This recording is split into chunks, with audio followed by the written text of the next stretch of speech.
Hey, good day, Canada, to our family and friends, Kelowna, and right coast to coast in Canada, and to others out there. This is Art Lucier with part two, I'm going to call it, of a video that I didn't want to put out. Prayed for almost for a year, whether I should, what it would look like. And yeah, just before I get into it, today is June 11th. Now, you're not necessarily watching this video June 11th. I'm not sure what date exactly we're putting it out.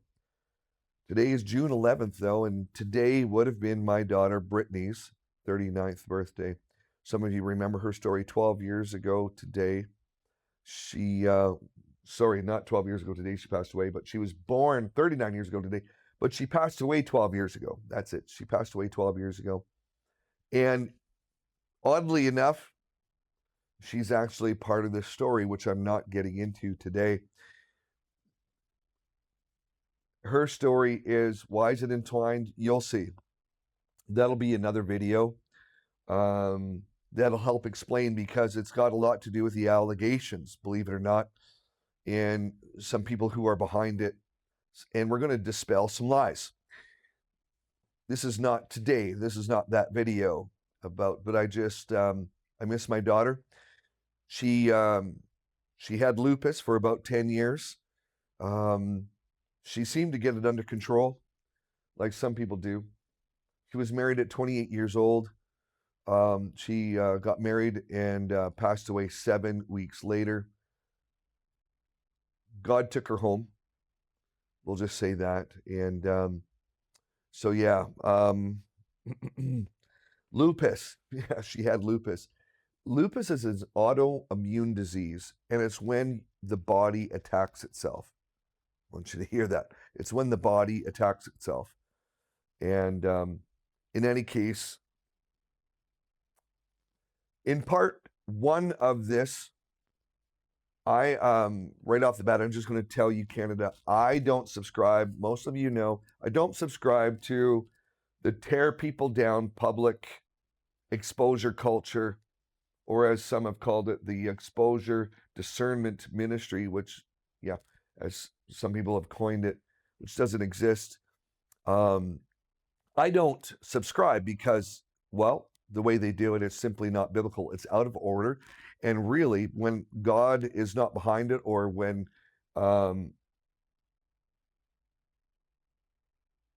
it's done wrong, it causes so much destruction to people.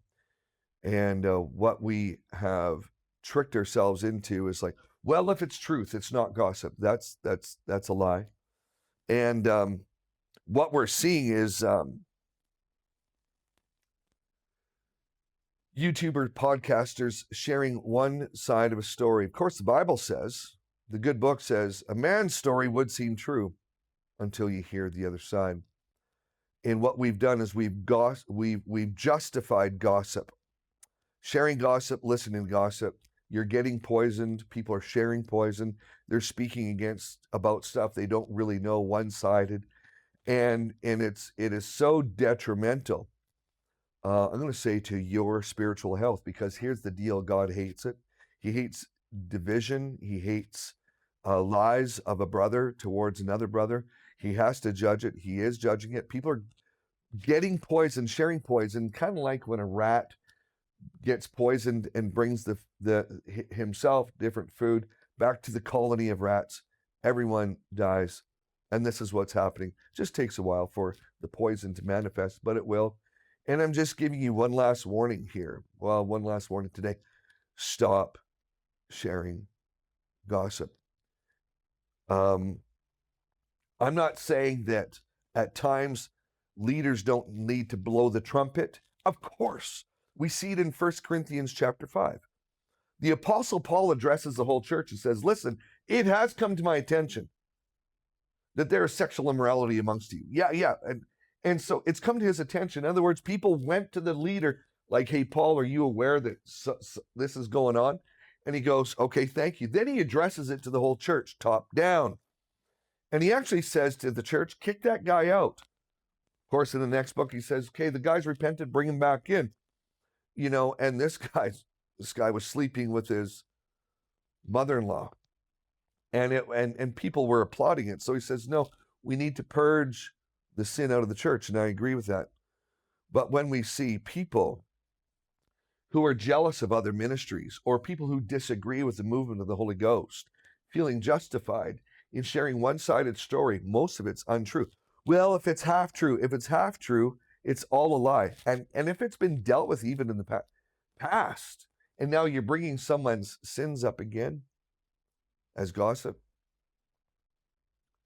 mark my words, it's not going to go well for your heart. But listen, also, Paul teaches us that sometimes you have to address when people attack the church through gossip or slander or try to bring lies against the church. Listen to what it says, 1 Corinthians 4:14. Actually, Paul warns the church very clearly against Alexander the metalworker or the coppersmith. But listen to what AI says about it. AI says, be aware of Alexander the coppersmith, a famously fierce opponent of the early Christian church. Opponent. Mentioned in 2 Timothy 2:14. 2 Timothy 2:14. Paul warns Timothy that Alexander did great harm and actively tried to sabotage their ministry. We also need to warn against sabotage of the ministry as leaders. And that's what I did in part 1. And it was heavy. I had to do it with a heavy heart, because the people under me in the church who were causing division, spreading lies, nobody wanted to touch it. I was their pastor. I was their leader. Should I have brought it out earlier, a year ago? Probably would have saved us some issues, right? I apologized for not bringing it out because there was so much going on with leaders. I had submitted to leaders and they're like, hey, just stay quiet, Art. We'll take care of it. We'll deal with this stuff. Then there were some other leaders who were like listening to the accusations and they weren't sure. And they're like, oh, I'm out of here. And it caused an exodus in our church. And I wasn't sure what leaders were with us or weren't. I just went quiet. And I actually removed myself, stepped back from public ministry for 5 months. But when leaders around me saw the truth,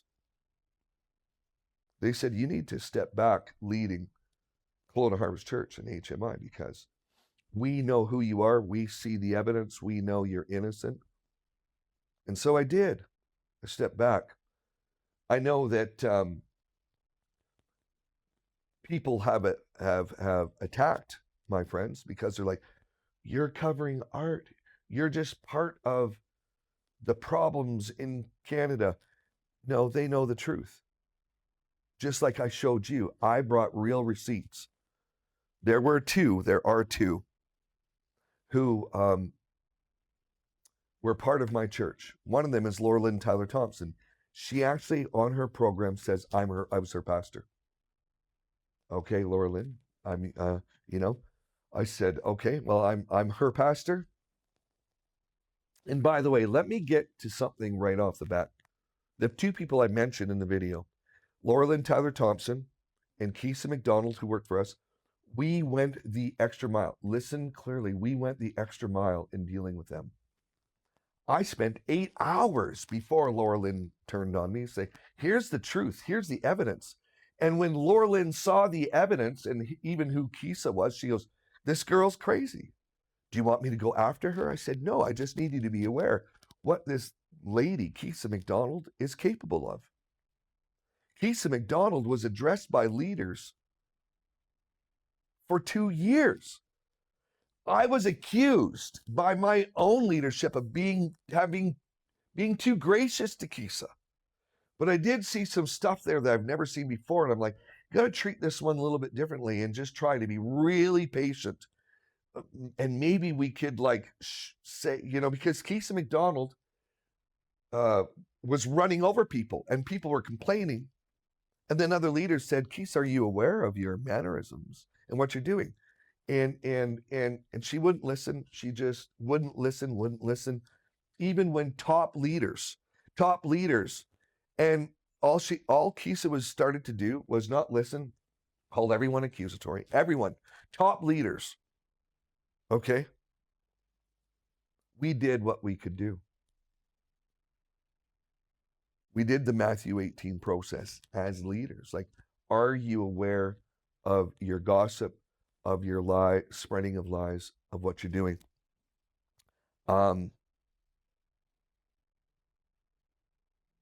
I did what no leader wants to do, was to actually warn other people against divisive people. The Bible says, warn a divisive man once, then twice, then after that have nothing to do with them. This video is not addressing Laura Lynn Tyler Thompson anymore or Keisa McDonald. We are past that, way past that. We do call them to repentance, but this is about you being free, about you coming out of the gossip culture. Okay? And, you know, I am here to set the record straight. In the first video, this video was simply warning the church against Laura Lynn Tyler Thompson. And the people are already on the know. They're like, what has happened to this woman? And what is the dealio with Keisa McDonald? I mean, people from all over who used to be her friends have gotten a hold of me. They're like, oh my God, Art, you're so right. You have no idea. She was doing this, XYZ, you know. Also in the last week, this is one of the reasons for part 2. I'm being accused of breaking a publication ban on this civil lawsuit against me. It's no secret. There's a civil lawsuit that was filed a year ago against me. Again, from two ladies. Okay, everyone knows that. Everyone knows that. It's in the newspapers. It's like right across Canada. I want to be clear. I have never been approached in my life by RCMP, questioned for inappropriate behavior. I have never. My record is clean. Yes, it's on my record that I was fishing with a barbed hook once. I thought I pinched it. I pinched everyone else's. That's on my record. I got fined $150 and they took my fishing rod. It was a mistake I made. That's on my record. But I have never been accused of inappropriate behavior to anyone in my past. My record is clean. I hold a high-level vulnerable youth criminal record check to be able to drive our bus, hang out, whatever. Listen, in the first video, you have to watch it if you didn't, because it'll make more sense. I proved that Keisa McDonald, who used to work for us for the firewall, who's been addressed by dozens of people, we've had many meetings with her, she would listen to no one. We found evidence that she, a year before the civil suit with these women, she had conversations with them. It was screenshotted and sent to me. You got to see you won't believe it. I bring receipts. This is who Keisa is. This is what she has done to Canada. This is what she has done to the people of God. She's deceived. She's deceived.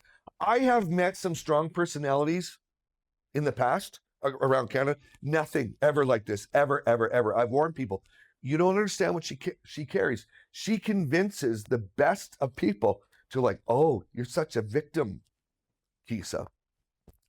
A national leader got a hold of me and said, bro, I had to almost bring a restraining order against her because she wouldn't stop harassing and emailing us. He goes, then I saw that you hired her. I thought, well, maybe Art knows. I should have got a hold of you. You should have warned people. Should have, right? It's like, this is a next level red alert warning. You need to not listen. You need to be careful of Keisa McDonald, and you got to stop letting her speak into your ear. And that's that.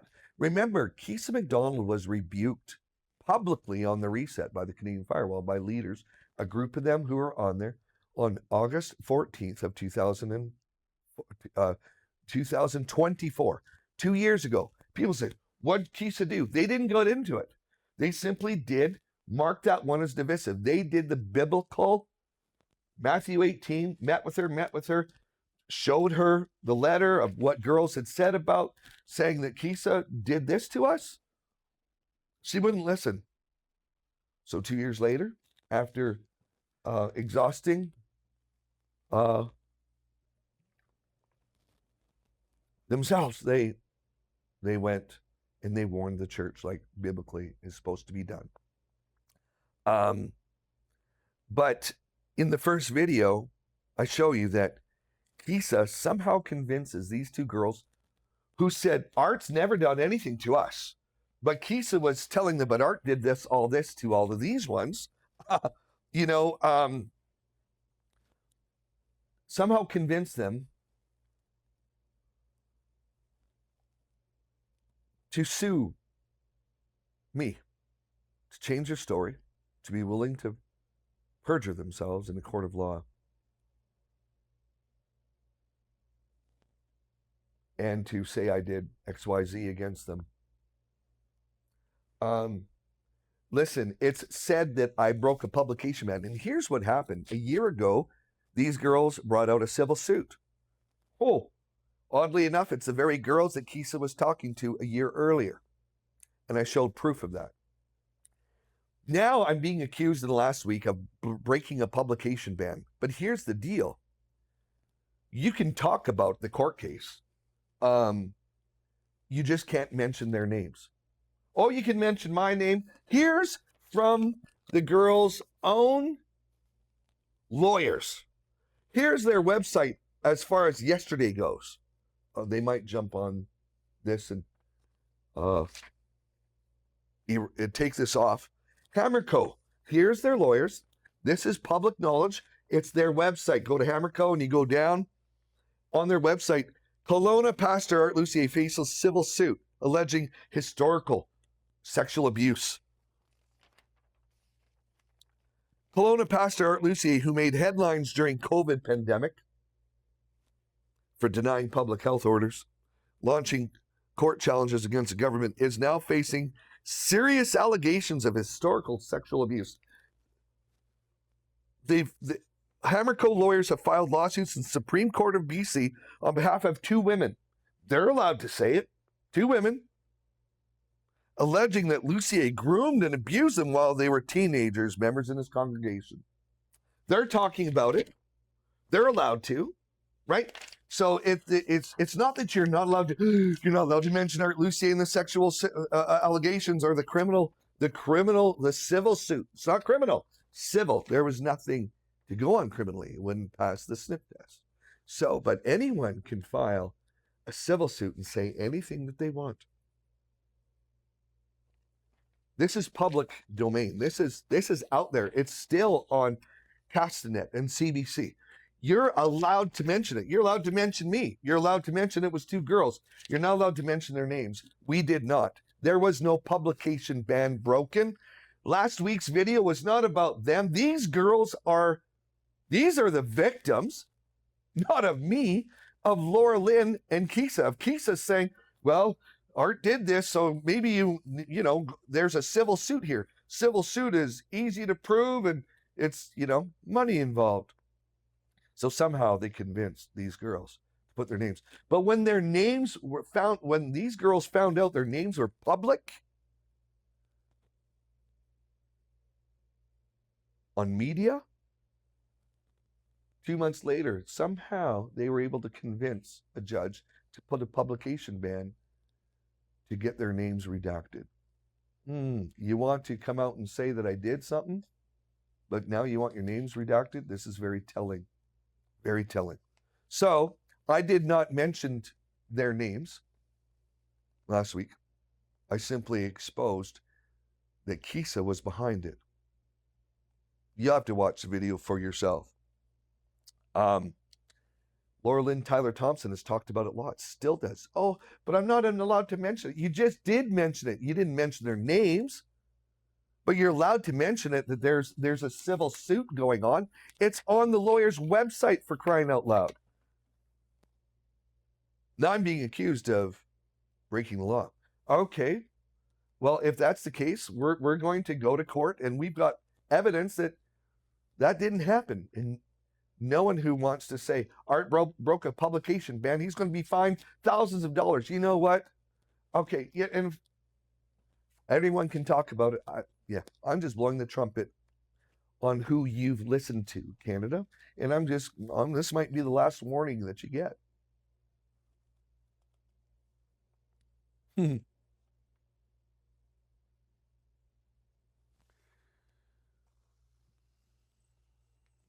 One more thing I'd like to say about that is to the lawyers for these girls at Hammerco.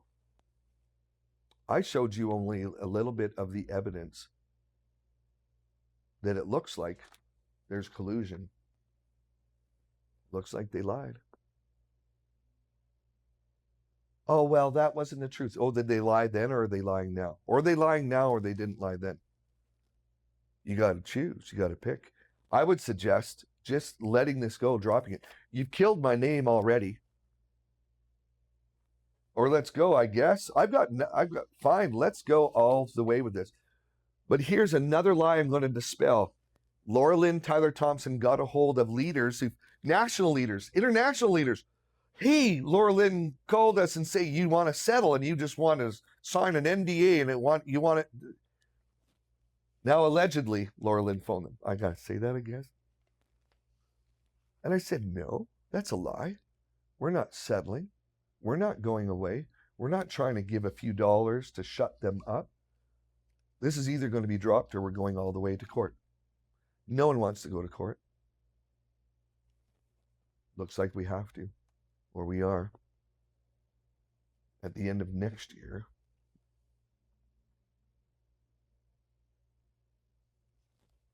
No, we're not settling. And if you heard that, or if you've heard Laura Lynn Tyler Thompson say that, like supposedly that she said, we don't listen to her programs, obviously. We don't drink sewer water. And as she goes after all these leaders in Canada, just because they know the truth and they're standing with me. This is, hey, people who are not in church, or people who do, this is way bigger. I simply fight for freedom. I fight for people. I fight for the drug addicts. I fight to see people free, delivered, healed, set free. I believe in freedom for Canada. We are still waiting for a verdict. We sued the Quebec government because they broke the charter rights. Nobody wants to do that, but we did. But this is who I am. And I also stand for love, for a unified church, a powerful unified church where God blesses us and blesses Canada. This is about you as well. This is not about me per se. Also, listen, I got in the first video, this is one of the first things that really came out that were just like next level. Kisa McDonald, and I showed you evidence that she was telling people that I was involved in sex trafficking, or not involved, sorry, that my church was. And it depends on the screenshot that I've got of hers to different people. Involved or silent on sex trafficking that our church was, but I knew that I was silent, or I was complicit. And I shared a video. I shared in the video the fact that the girl who supposedly was sex trafficked wrote a letter. I sent it to Laura Lynn. I said, listen, Kisa's saying this. Look, here's the letter from the girl who was sex trafficked, supposedly, but she wasn't. She wasn't 14. She was 16, moved out on her own. But now, I'm told this. People who listen to the Laura Lynn Tyler Thompson gossip still, rag, supposedly, I seen a screenshot that there's more to it that meets the eye, and men are saying, yeah, there was sex trafficking involved. listen, here's the receipt, okay? Here's the letter from the girl who was 16. 16-year-old who did not get trafficked.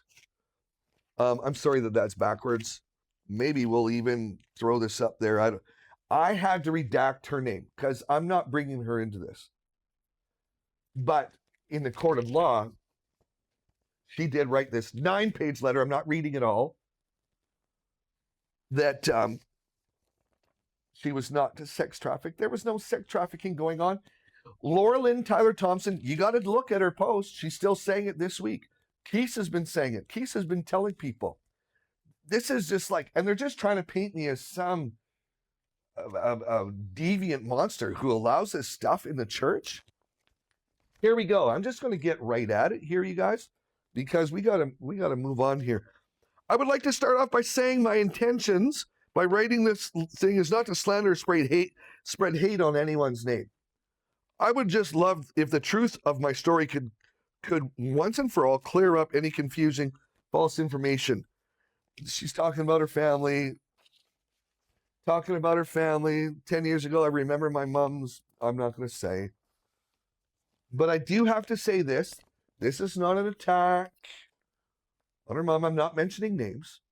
This is the girl who was supposedly sex trafficked story. This is why she moved out, you guys. My mom was always pretty harsh verbally with us kids. I was always taught not to talk back to your parents, but always listen to what they say. So we just took the lashings. This girl wrote the letter to defend the church. Okay, so she knows, okay, but I'm still not using her name. This was written 2 years ago. Okay,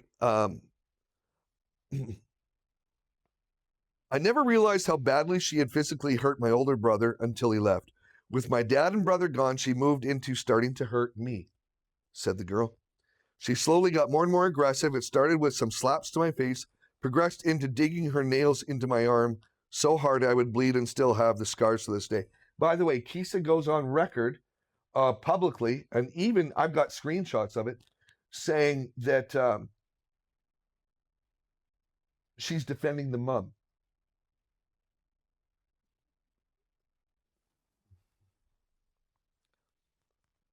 I still have scars to this day on my arm. So she did it to all of us kids, but she seemed to target me specifically. One of the things she would call me most often was an evil little witch.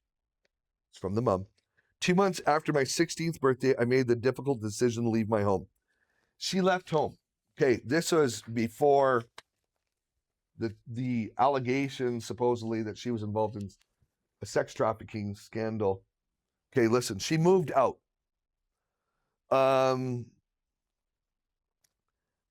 She was staying at a friend's place. Couple weeks prior to this, Art's daughter-in-law gave me an opportunity to help with a wedding. I did. This couple, I can't show you the name of the couple. The day after I left home, I had nowhere to go. I knew that if I went back to my mother's house, that the repercussions would be to a degree that I haven't even experienced from her. So here's the deal. She was out for a couple weeks. She had nowhere to go.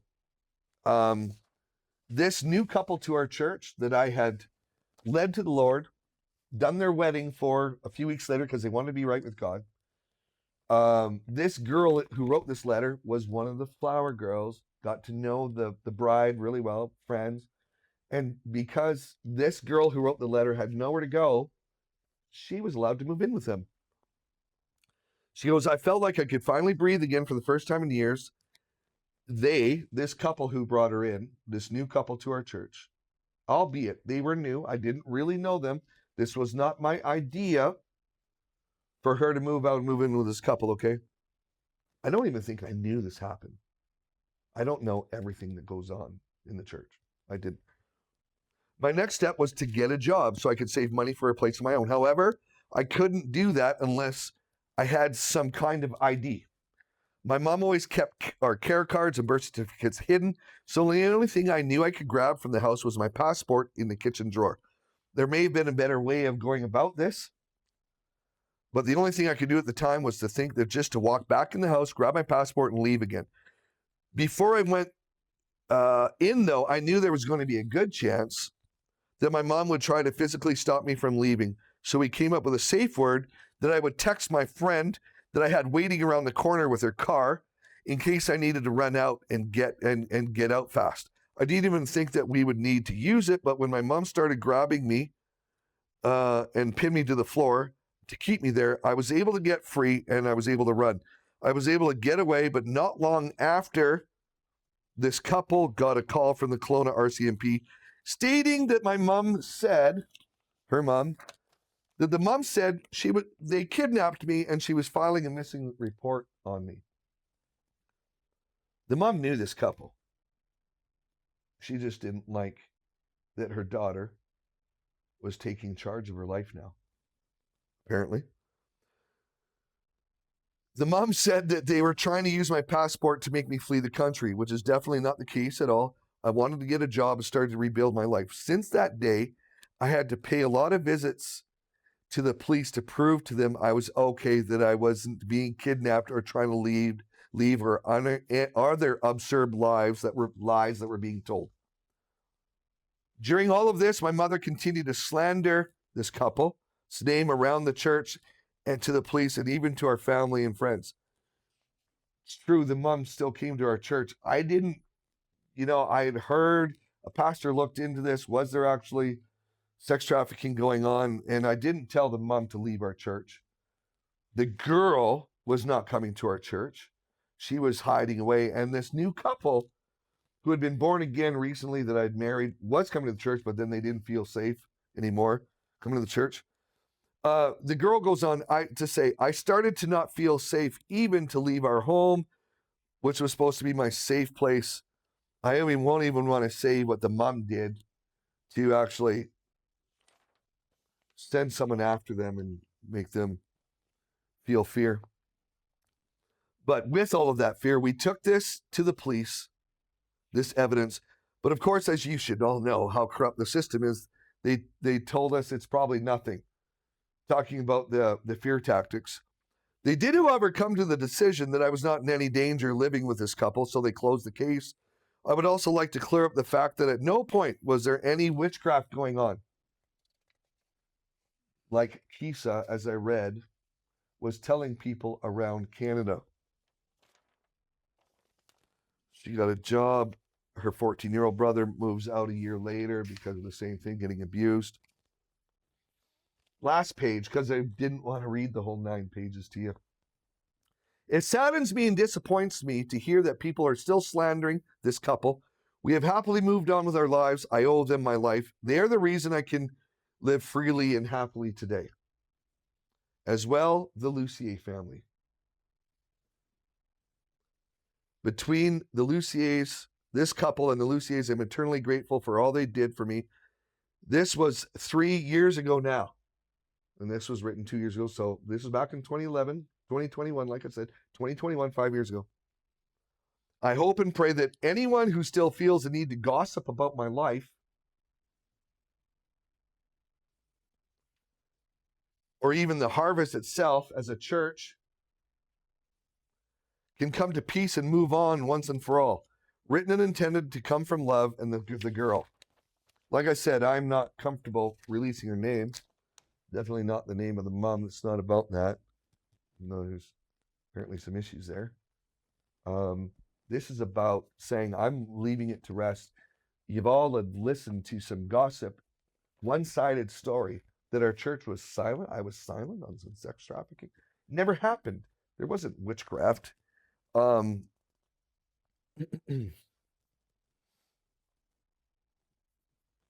We didn't break any laws there. We weren't hiding anything. And again, we have not broken the law, even talking about what's on the lawyer's website. What I did was actually biblical in exposing some of the attackers and liars that are causing divisions in our relationships and the church, trying to tear down the firewall. We heard it on one of our programs. Laura Lynn Tyler Thompson with one of the former people of the firewall saying the firewall will not go past July 1st. That was last year. Now, she can pull it down. She can deny that, but other people heard it. Yeah. Laura Lynn Tyler Thompson supposedly is saying, well, I've seen it, that we broke the law in telling you guys just about the court case. It's public knowledge throughout Canada. You're just not allowed to mention their names, which we did not. Listen, I need to equate this with something. Like for the church. Now, some of you will not get this. You don't know who Jezebel is. Man, when I was in my teens, before I was saved, started going to the bar. My favorite bar was Jezebel's. It was it was pretty rowdy little bar in the basement of a building back in the 80s. Jezebel's. It's not a bar, but Jezebel was the name of a queen in 1 Corinthians 18, I think she pops up. Somewhere around there. Anyway, First Kings. Yeah, First Kings. It's in the Bible. Jezebel, her first introduction, she steals a vineyard. How Ahab, the king of Israel, had his palace. Beside him was a beautiful vineyard that he didn't own. He wanted it. Naboth said, how could I sell my inheritance, my family's inheritance, my children? How could I sell this vineyard? I can't give it to you, king, just because you like the wine or you want this thing for yourself.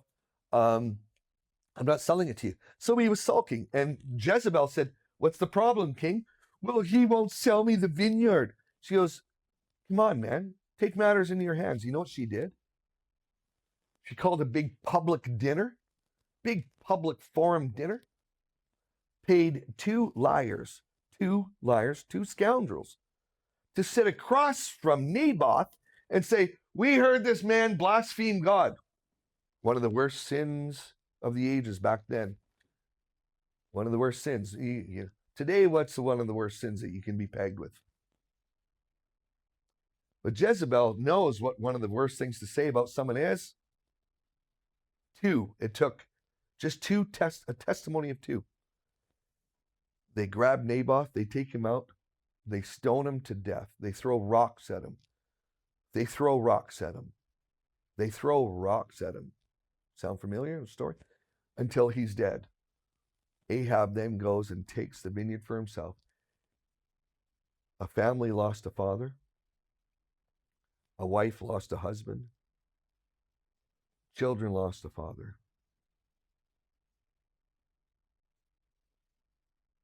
The family lost the inheritance because of two liars, two scoundrels that Jezebel was able to convince, pay them to lie about Naboth because the enemy was after the vineyard.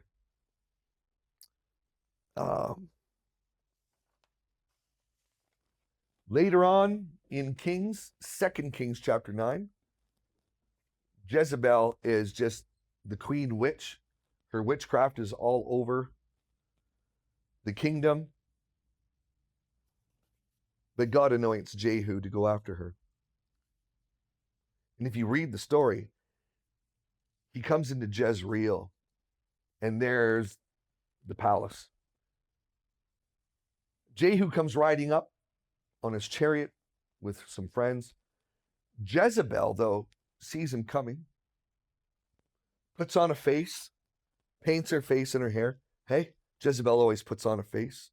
It's like, man, I didn't really realize who Jezebel was. I always saw this one face. You'll always just see a face. Makeup is like way prettier than what's really underneath there. Jezebel yells out the window, hey, Jehu, is that you, you murderer of your master. Actually, Jezebel accused Jehu of what she was. She was a murderer. And this is what Jezebel will always do. Always project and gaslight. The very thing that she does, she says that you do. And and here's what Jehu does. He doesn't address her. You can't address these ones. When they give themselves over like this, Canada, you can't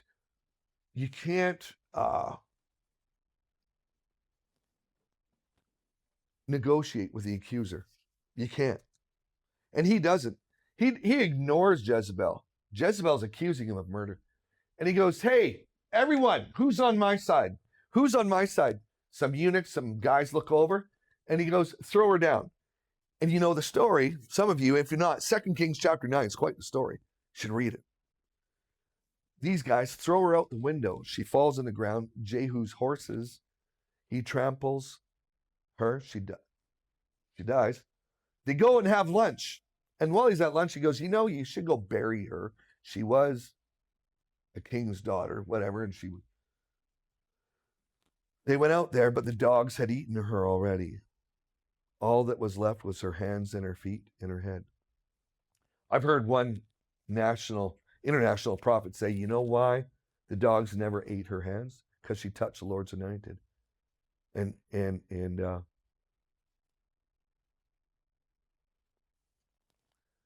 they were defiled, so that not even the dogs, the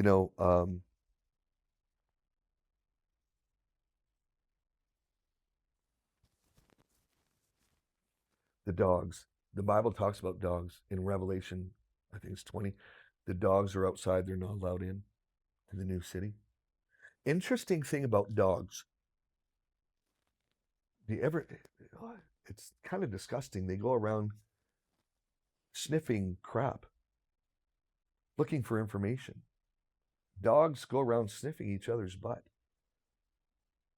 Interesting that God used the dogs, and it was prophesied the dogs will devour Jezebel. Dogs turn on each other. Dogs go looking for crap all the time, looking for information. They've got a very good sense of smell, and they're looking for information by sniffing one another's butts. I regress. I need to go on here.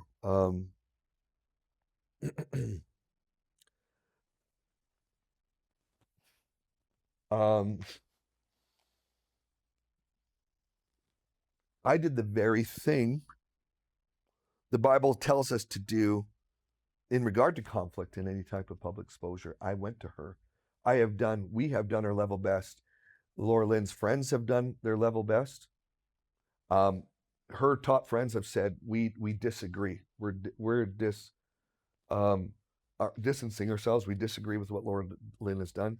She has lost public trust. She's lost, people who have gotten a hold of me for my first video, oh my gosh, they said, we watched Laura Lynn go off the deep end, going after Daystar, just like you said, just like we just can't believe where she's gone, the depths of darkness where she's gone. And even her people who hold her credentials, her pastor, her actual, I don't know if it's her pastor, but they pulled her credentials. And this is not gossip. This is Laura Lynn was bragging about this. You have to know. Laura Lynn has lost public trust. She's lost her accountability group. All she's got, and this is what she's got the dogs. She's got the other dogs. That's it. I called her on this too. Before Laura Lynn came after me, Laura Lynn, I don't know if you heard this, we want to unite all the podcasters. Are you aware that a lot of these podcasters are God haters? And they're just paid really to take down the church? And you're listening to this?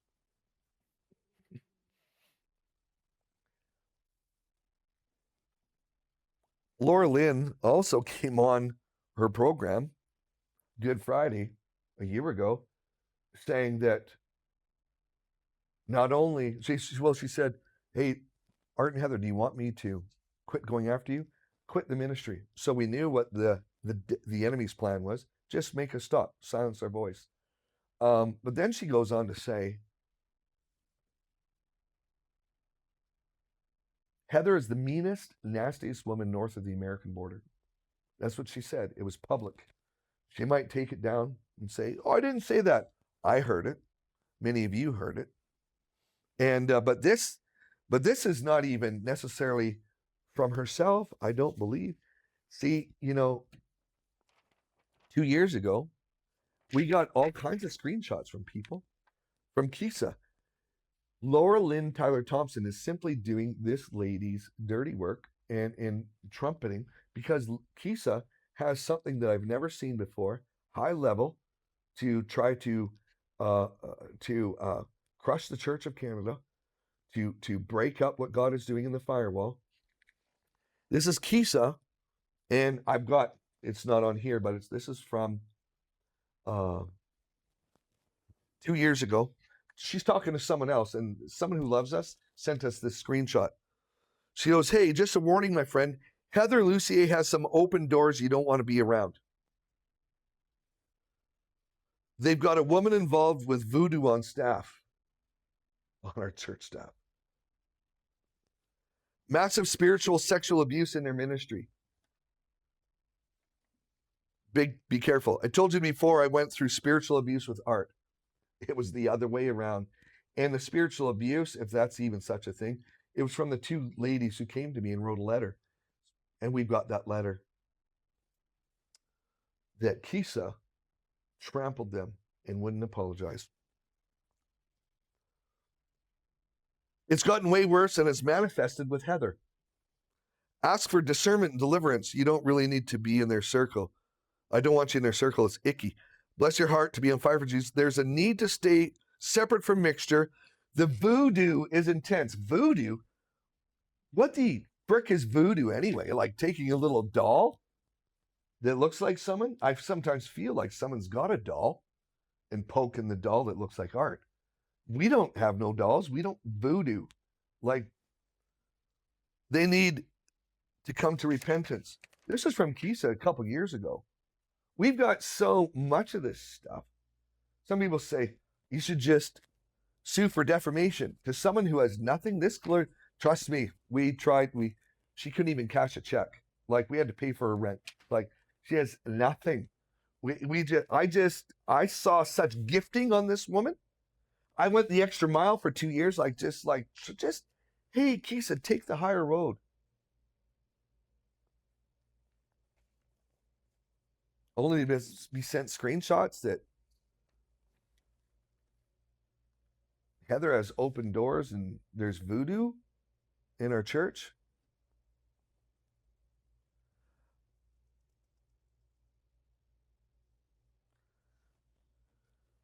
One last thing about Laura Lynn Tyler Thompson that you guys don't know. No, you do. No, this is public knowledge because she said this. Laura Lynn also has a sickness called lupus. She's been public about that before. Lupus, I shared at the beginning of this program. Lupus is an autoimmune disease. It's when you have a disease where the body attacks itself. Hear me out. Laura Lynn has a sickness of the body attacking itself. Physically. Spiritually as well, apparently. Physically. It's the body attacks itself and you start to get sick. Laura Lynn has that. I'm gonna stop with this. Some of you asked how you guys are doing. I sometimes I don't know how we're doing.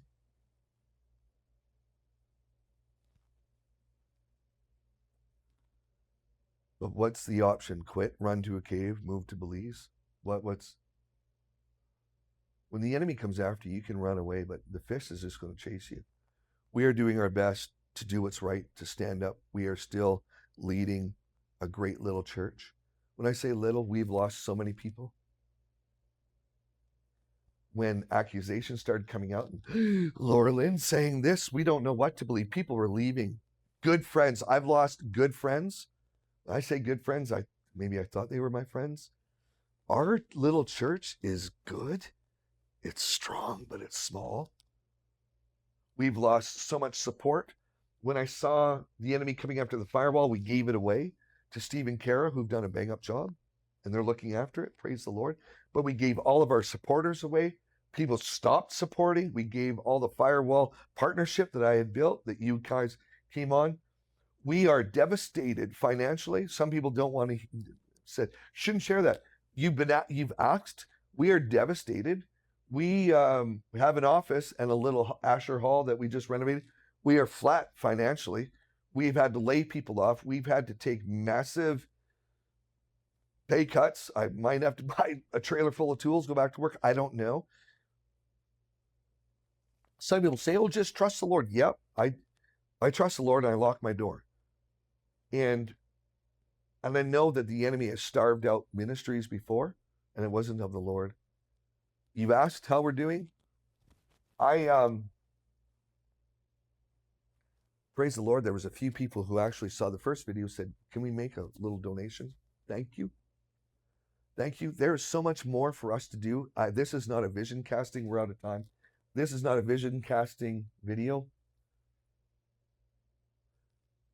But I am saying there's so much more that we're to do and continue to build. The family is going to continue. I love you, Firewall Intercessors. I can't wait to reconnect with you. I support the Firewall. Nicole in our office is the chief administrator. I help on the back end all the time with the Zoom and the reset, bringing people up. And I'm there every week with you guys. I'm still fighting for Canada. If you want to help us, support us, consider becoming a partner. There's so much more for us to do. I get it, and I don't blame so many of you for dropping support. I made mistakes by bringing Laura Lynn Tyler Thompson onto the stage, by bringing Keesa McDonald into our ministry. And when we called her on her stuff, she turned vehemently, viciously, violently against us. As you've been shown, stop listening. And for those, please don't tell me what Laura Lynn is saying about me. You'll never stop the dogs from barking or looking for feces outside. You can't. You can't. But listen, for those who love us and we're going on. This whole division, or this people who've left us, we've lost a lot of orphans, because there really is a divide of sons and orphans, and some people don't understand that. But listen, we're doing good, and some of those people, we bless them, but they're gone. It's like, oh, this is good. We've lost a lot of problematic people. Some people said, Art, you shouldn't say that, but it's true. Listen, and when COVID hit, a lot of people who you thought were your friends that weren't, it's like, oh, well, that's what's really inside of them, isn't it? But yeah, you listen, we need as much help and support. There's lots for us to do. We're not going anywhere. We're a family. We love you. Thank you again for all those who love, pray, and support us. We're not done. Thank you for listening. Share this out. The first video that we sent on YouTube, a former lawyer, like somebody wrote into YouTube, oh, he broke the law in talking about a court case. No, we didn't. No, we didn't. We didn't mention names. So we put it on Rumble. Any case, we're going to try this one on YouTube again and Rumble. By the way, and Rumble is for freedom fighters, and they allow the truth to be spoken. So love you guys. June 11th, a day in history here. Share this out, and those who want to support and give, and you get a tax receipt, donate at theharvest.ca. Donate at theharvest.ca, and you'll get a tax receipt. There's so much for us to do in Canada. Prophetic companies around Canada. End time harvest houses of prayer. Battle for Canada, Ottawa. Outreaches in the cities are yet to come. Mark my words, harvest time is and soon upon us. So thank you. I'm looking. We're coming up to the 55-minute mark. Grace, grace to us all. 55 minutes. Double grace to us all in these days. We need it. Love you.